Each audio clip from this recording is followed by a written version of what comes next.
I wanted to kind of give a reference point here in terms of live performances and the role of the CMOs. When you as an artist perform, it is your duty to actually fill out the live performance sheet and carry it in so that you can be paid for your live performances. If it is that you aren't doing this, then the CMOs will not be able to have accurate data as to how much live performances are taking place as a beginning of that statistic. That being said, we have a huge challenge with economical data coming out of our music industry. It was actually cited by Sound Diplomacy as well as one of the largest challenges that they faced in terms of doing a strategic plan for our nation. If we're honest, and in this room I think I can be very honest with all of y'all, I don't know how many producers working in a studio or musicians who are doing things on the side are declaring their income for us to even begin to know. You know, it's usually a cash-based economy.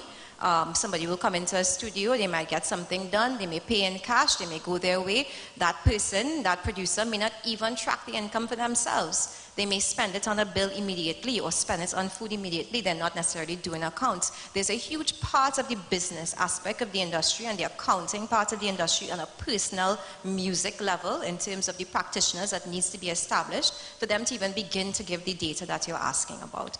To be clear, in terms of the initiatives with CSO, through Dr. Karen Niles, who is no longer with the Ministry of Planning, but he created for the past 2 years what is called an information and collaboration sharing meeting that took place interministerially among every single agency and ministry in the public sector that was ever remotely responsible for anything in the creative industries.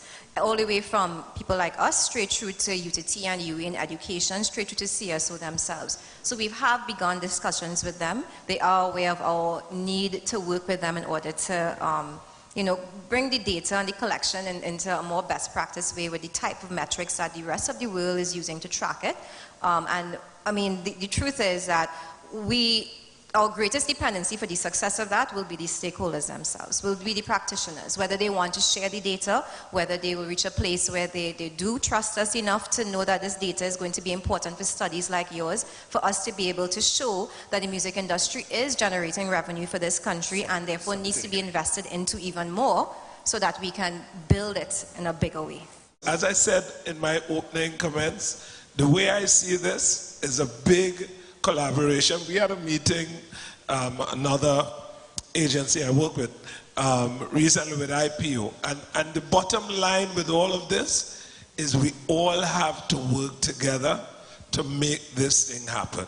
So I think your note on the absence of proper data is a reality, but it's something that we will have to address maybe in looking forward, moving forward, and maybe I think I take your point about meeting with CSO and see what we can do.